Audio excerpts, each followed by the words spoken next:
আসসালামু আলাইকুম। সবার আগে বাছাই করা 10টি আন্তর্জাতিক খবর জানিয়ে দেব। প্রথমেই থাকছে শিরোনাম। তবে তার আগে অনুরোধ থাকবে ভিডিওটিতে একটি লাইক দিবেন।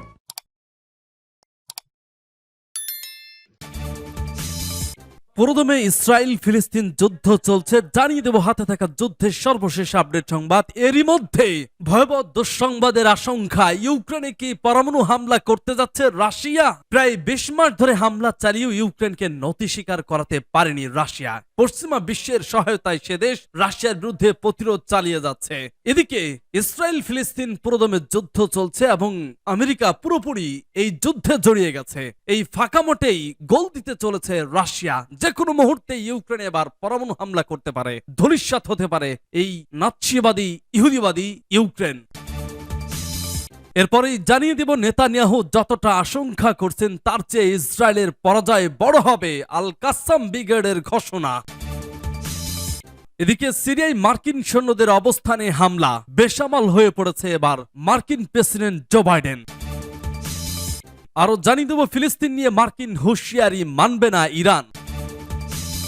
এদিকে তেল আবিবকে গাজা পুনর্দখলের আহ্বান জানালেন মার্কিন কংগ্রেসম্যান, ইসরায়েল অনেক বড় হবে।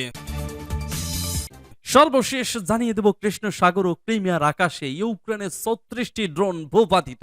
শুনছিলেন সংবাদ শিরোনাম, এখন বিস্তারিত। তবে তার আগে অনুরোধ থাকবে ভিডিওটিতে একটি লাইক এবং কমেন্টস করে জানিয়ে দিন এই ভিডিও সম্পর্কে আপনার মূল্যবান মতামত। ইউক্রেনে কি পরমাণু হামলা করতে যাচ্ছে রাশিয়া? প্রায় 20 মাস ধরে হামলা চালিয়েও ইউক্রেনকে নতি স্বীকার করতে পারেনি রাশিয়া। পশ্চিমা বিশ্বের সহায়তায় সে দেশ রাশিয়ার বিরুদ্ধে প্রতিরোধ চালিয়ে যাচ্ছে। বিশাল সেনাবাহিনী, ক্ষেপণাস্ত্র, ড্রোন সহ নানা সামরিক সরঞ্জাম কাজে লাগানো সত্ত্বেও মস্কো ইউক্রেনের পূর্ব দক্ষিণের কিছু অঞ্চল বেদখল করে স্তব্ধ হয়ে রয়েছে।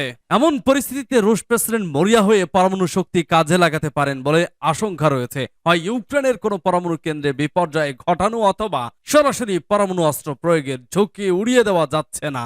ইউক্রেনের প্রেসিডেন্ট ভলোদিমির জেলেনস্কি বলেছেন, দেশের পশ্চিমে খমেলনস্কি অঞ্চলে ড্রোন হামলা চালিয়ে রাশিয়া সম্ভবত সেখানকার পরমাণু বিদ্যুৎ কেন্দ্রে আঘাত আনতে চেয়েছিল। দৈনিক ভিডিও বার্তায় তিনি রাশিয়ার উপর আরো কড়া নিষেধাজ্ঞার প্রয়োজন তুলে ধরেন। সেই হামলায় ভবনটির কাজ ভেঙে 20 জন আহত হয়। আন্তর্জাতিক পরমাণু শক্তি সংস্থা আইইএ জানিয়েছে, হামলার ফলে বিদ্যুৎ কেন্দ্রের কাজ বা গ্রিডের সঙ্গে সংযোগে কোনো বিঘ্ন ঘটেনি। তবে সংস্থার মহাসচিব রাফায়েল গ্রোসির মতে পরের বার হয়তো আরো বড় বিপর্যয় ঘটতে পারে। স্থানীয় গভর্নর সেরহি টিউরিন জানিয়েছেন, রাশিয়ার হামলায় প্রায় 1700 ভবনের ক্ষতি হয়েছে। গত 20 মাসে ইউক্রেনের পরমাণু কেন্দ্রগুলো একাধিকবার রুশ হামলার শিকার হয়েছে রাশিয়া। জাপোরিজিয়া ইউরোপের সবচেয়ে বড় পরমাণু বিদ্যুৎ কেন্দ্র দখল করে রয়েছে। সেখানেও দুই পক্ষের সংঘর্ষের ফলে বারবার বড় বিপর্যয়ের আশঙ্কা দেখা গেছে। রাশিয়ার নেতৃত্ব বারবার পরমাণু অস্ত্র প্রয়োগের প্রচ্ছন্ন হুমকিও দিয়ে চলেছে। পরমাণু অস্ত্র পরীক্ষা বন্ধ রাখার চুক্তি সিটিবিটি ত্যাগ করার সিদ্ধান্ত নিয়েছেন রুশ প্রেসিডেন্ট ভ্লাদিমির পুতিন।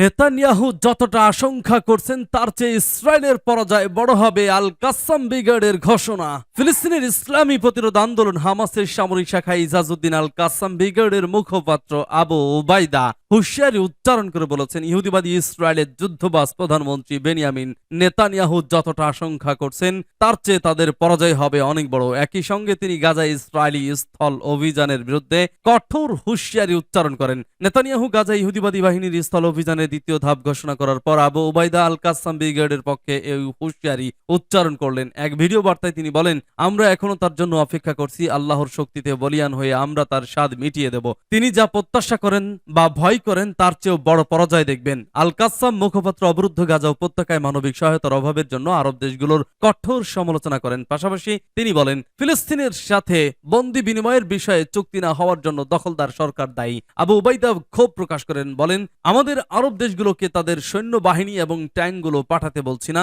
কিন্তু আপনারা কি এমন পর্যায়ে পৌঁছেছেন যেখানে আপনি ত্রাণ ও মানবিক সাহায্য পাঠাতে পারবেন না? সিরিয়ায় মার্কিন সৈন্যদের অবস্থানে হামলা। সিরিয়ার পূর্বাঞ্চলে যুক্তরাষ্ট্রের সামরিক বাহিনীর ঘাঁটিতে ড্রোন হামলা চালানোর দাবি করেছে ইরান সমর্থিত ইরাকের একটি মিলিশিয়া গোষ্ঠী। রোববার সিরিয়ার পূর্বাঞ্চলে মার্কিন সৈন্যদের অবস্থান লক্ষ্য করে এই হামলা চালানো হয়েছে। মার্কিন বার্তা সংস্থা অ্যাসোসিয়েটেড প্রেসের এক প্রতিবেদনে তথ্য জানানো হয়েছে। এতে বলা হয়েছে, সিরিয়ার পূর্বাঞ্চলে মার্কিন বাহিনীর একটি ঘাঁটিতে ড্রোন হামলা হয়েছে। ইরাকে ইরান সমর্থিত সশস্ত্র গোষ্ঠী ইসলামিক রেজিস্ট্যান্স রোববার মার্কিন বাহিনীর ওপর হামলা চালানোর দায় স্বীকার করেছে। অবরুদ্ধ গাজা উপত্যকার ক্ষমতাসীন গোষ্ঠী হামাসের সাথে ইসরায়েলের যুদ্ধ শুরু হওয়ার পর গত 3 সপ্তাহে ইরাক ও সিরিয়ার মার্কিন বাহিনীর অবস্থানে একাধিকবার হামলার দাবি করেছে ইরাকের এই সশস্ত্র গোষ্ঠী। গাজায় ইসরায়েলের হামলায় যুক্তরাষ্ট্রের সমর্থনের প্রতিশোধে মার্কিন সৈন্যদের ওপর হামলা চালানো হয়েছে বলে জানিয়েছে ইসলামিক রেজিস্ট্যান্স। পেন্টাগনের তথ্য অনুযায়ী গত 7 অক্টোবর থেকে এখন পর্যন্ত ইরাক এবং সিরিয়ায় মার্কিন সামরিক ঘাঁটি ও সৈন্যদের ওপর কমপক্ষে 20 বার হামলা হয়েছে। এর মধ্যে ইরাকের আল আসাদ বিমান ঘাঁটি এবং সিরিয়ায় আল তানুফ ঘাঁটিতে 2টি হামলায় মার্কিন সামরিক বাহিনীর অন্তত 21 সদস্য আহত হয়েছেন। গাজায় হামাসের সাথে ইসরায়েলের বিরুদ্ধে ওয়াশিংটন হস্তক্ষেপ করায় ইরানের সাথে সংশ্লিষ্ট ইরাকি সশস্ত্র গোষ্ঠীগুলো মধ্যপ্রাচ্য ক্ষেপণাস্ত্র এবং ড্রোন দিয়ে মার্কিন স্বার্থকে লক্ষ্যবস্তু করার হুমকি দেয়। এই হুমকির পর থেকে ইরাক ও সিরিয়ায় মার্কিন সামরিক ঘাঁটিগুলোকে লক্ষ্য করে রকেট ও ড্রোন হামলা বাড়ছে। মধ্যপ্রাচ্য সক্রিয় ইরানের মদতপুষ্ট বিভিন্ন রাজনৈতিক গোষ্ঠী এসব হামলার জন্য দায়ী বলে জানিয়েছেন পেন্টাগন মুখপাত্র। হামাস ইসরায়েল যুদ্ধে ইরান সমর্থিত সশস্ত্র গোষ্ঠীগুলোর জড়িয়ে পড়ার সংখ্যায় ভূমধ্যসাগরে ইসরায়েলি উপকূলে 2000 মেরিন সেনা মোতায়েন করেছে যুক্তরাষ্ট্র। লেবানন ভিত্তিক রাজনৈতিক গোষ্ঠী হিজবুল্লাহকে সতর্ক বার্তা দিতে মোতায়েন করা হয়েছে। এই মেরিন সেনাদের ইসরায়েল ও হামাসের মধ্যকার যুদ্ধে হিজবুল্লাহ অংশগ্রহণের ইচ্ছা প্রকাশ করার পরই ভূমধ্যসাগরে এই মেরিন সেনাদের মোতায়েন করেছে যুক্তরাষ্ট্র। বর্তমানে ইরাকে মার্কিন যুক্তরাষ্ট্রের 2500 সৈন্য রয়েছে। এছাড়া প্রতিবেশী সিরিয়ায় আরো অতিরিক্ত 900 মার্কিন সেনা রয়েছে। উভয় দেশে জঙ্গি গোষ্ঠী ইসলামিক স্টেটের বিরুদ্ধে লড়াইয়ে স্থানীয় বাহিনীকে পরামর্শ সহায়তা করার মিশনে নিযুক্ত রয়েছে এই সৈন্যরা। 2014 সালে সিরিয়া এবং ইরাকের বিশাল ভূখণ্ড দখল করেছিল আইএস। সূত্র এপি ও রয়টার্স। ফিলিস্তিন নিয়ে মার্কিন হুঁশিয়ারি মানবে না ইরান। ইরানের প্রেসিডেন্ট ইব্রাহিম রাইসি বলেছেন, হামাস ইসরায়েল সংঘাতে হস্তক্ষেপ না করার জন্য মার্কিন হুঁশিয়ারি মানবে না তেহরান। এ সময় সংঘাত থামাতে পশ্চিমাদের অনিচ্ছার সমালোচনা করেন তিনি। রাইসি বলেন, ওয়াশিংটন যখন ইহুদিবাদীদের ব্যাপক সমর্থন দিয়ে যাচ্ছে তখন তারা আমাদের বলছে না এগোতে। এটি অন্যায্য দাবি। ইরানি প্রেসিডেন্ট দাবি করেন, গাজায় ইসরায়েলের সম্প্রসারিত স্থল অভিযান ব্যর্থ হয়েছে, যা অপারেশন আল আকসা স্টর্ম এর পর দ্বিতীয় বিজয়। তিনি আরো বলেন, মার্কিন যুক্তরাষ্ট্র মধ্যপ্রাচ্য পশ্চিমা বিরোধী এবং ইসরায়েল বিরোধী শক্তিগুলোকে সতর্ক বার্তা পাঠিয়েছিল। জনগণের উত্তর তারা যুদ্ধের ময়দান থেকে পেয়ে গেছে। রাইসি গাজায় যুদ্ধ বিরোধীতে বাধা হয়ে দাঁড়ানোর জন্য মার্কিন যুক্তরাষ্ট্র এবং কিছু ইউরোপীয় দেশকে অভিযুক্ত করেন। তিনি বলেন, এই অঞ্চল নিয়ে মার্কিন যুক্তরাষ্ট্রের মূল্যায়ন সম্পূর্ণ ভুল। তাদের একটি নতুন মধ্যপ্রাচ্য গড়ার লক্ষ্য কখনো অর্জিত হবে না। ফিলিস্তিনিদের প্রতি তেহরানের সমর্থন আপোষ করার কোনো বিষয় নয়। এর আগে বাইডেন বলেছিলেন, হামাস 200-রও বেশি জিম্মিকে মুক্তি না দেওয়া পর্যন্ত যুদ্ধবিরতি আলোচনা শুরু করা যাবে না। এদিকে ইউ পররাষ্ট্রনীতির প্রধান জোসেফ বোরেল এই সংঘর্ষে একটি মানবিক বিরতির আহ্বান জানিয়ে বলেছেন, তিনি বিশ্বাস করেন বিষয়টিতে সদস্যদের মধ্যে ঐক্যমত্য রয়েছে।